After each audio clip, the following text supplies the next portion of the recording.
हमारे दुनिया में फिजिक्स के नियम ऑलमोस्ट हर जगह लागू होते हैं और ये फिजिक्स की प्रिंसिपल ही है जिसकी वजह से हमें कई इंसिडेंट्स के होने के पीछे का मेन रीजन पता चल पाता है। काइनामेटिक्स, फोर्स, एनर्जी, साउंड जैसे कई टॉपिक्स का नॉलेज ही हमें दुनिया में हो रही फिनोमिना के साइंस के समझने में हेल्प करती है। और बात जब हो गन से निकली हुई गोली की, तो ये सभी सब्जेक्ट इसके पीछे के मेन साइंस को जानने के लिए बेहद जरूरी भी है। लगभग सभी ने अर्थ पर तो गन से गोली जरूर चलाई है और आपको इसके पीछे का सारा प्रोसेस भी पता ही होगा। पर तब क्या होगा जब कोई स्पेस में बंदूक से गोली चलाए? क्या तब भी फिजिक्स के नियम वैसे ही काम करेंगे या फिर वो होगा जो शायद हमने सोचा ही न हो? ये तो शायद आप जानते ही होंगे कि किसी भी बुलेट को फायर करने के लिए उसमें मौजूद गन पाउडर या फिर प्रोपेलेंट्स में आग लगानी पड़ती है, जिसकी वजह से एक धमाके की हेल्प से बुलेट बंदूक से बड़ी तेजी से बाहर निकलती है। और आग लगाने के लिए हमें चाहिए ऑक्सीजन, क्योंकि स्पेस में कुछ भी नहीं होता और स्पेस में ऑक्सीजन के न होने की वजह से आर्टिफिशियल ऑक्सीडाइजर की हेल्प से गन पाउडर में आग लगाई जा सकती है और बुलेट को शूट भी किया जा सकता है। पर क्या होगा अगर हम स्पेस में फायर करें तो?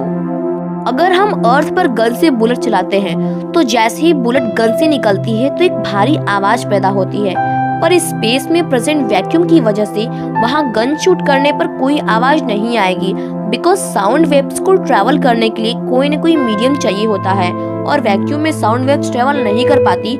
इसकी वजह से बिना किसी आवाज के ही बुलेट गन से बाहर निकल जाएगी। और जब किसी गन से बुलेट निकलती है तो उसकी वजह से हमें पीछे की तरफ एक झटका लगता है, जिसे रिकॉलिंग ऑफ गन कहा जाता है। फिजिक्स के अकॉर्डिंग न्यूटन के एक्शन रिएक्शन वाले नियम और कंजर्वेशन ऑफ लीनियर मोमेंटम की वजह से ही बुलेट की गन से निकलने पर एक बैकवर्ड फोर्स लगती है। मोमेंटम और मास की वजह से वो बैकवर्ड फोर्स काफी कम होती है, जिससे हमें ज्यादा डिस्टेंस का धक्का नहीं लगता।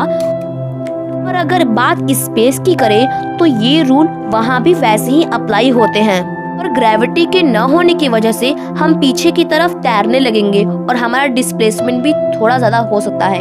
एक कैलकुलेशन के मुताबिक अगर बुलेट गन से ऑलमोस्ट 1000 मीटर पर सेकंड की स्पीड से निकलती है तो बैकवर्ड फोर्स की वजह से पीछे लगने वाले झटके की स्पीड सिर्फ कुछ सेंटीमीटर ही होगी। अब एक काफी इंटरेस्टिंग बात, जब हम अर्थ पर बुलेट फायर करते हैं तो ग्रेविटी और एयर फ्रिक्शन की वजह से उस पर कुछ एक्सटर्नल फोर्स लगते हैं, जिसकी वजह से कुछ टाइम बाद उसकी स्पीड कम हो जाती है और एक फिक्स डिस्टेंस ट्रैवल करने के बाद वो रुक जाती है। पर अगर बात करें स्पेस की तो वहाँ न तो ग्रेविटी है और न ही एयर जो बुलेट पर कोई एक्सटर्नल फोर्स लगाए और उसे रोक सके। इसके अलावा यूनिवर्स के एक्सपेंशन यानी कि ब्रह्मांड में हो रहे विस्तार के कारण बुलेट एक जगह से दूसरी जगह पर जाने में कई मिलियन लाइट ईयर का टाइम ले लेगी।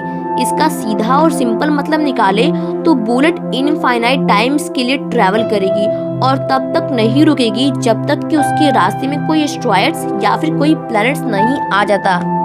अब एक और बात, किसी भी प्लेनेट के ग्रेविटेशनल फील्ड की वजह से वहां मौजूद ऑब्जेक्ट्स उसके आसपास एक ऑर्बिट में एक कांस्टेंट स्पीड से उस ऑर्बिट में ट्रैवल करते हैं, अगर वो उस प्लेनेट के ग्रेविटेशनल फील्ड के अंदर हो तो।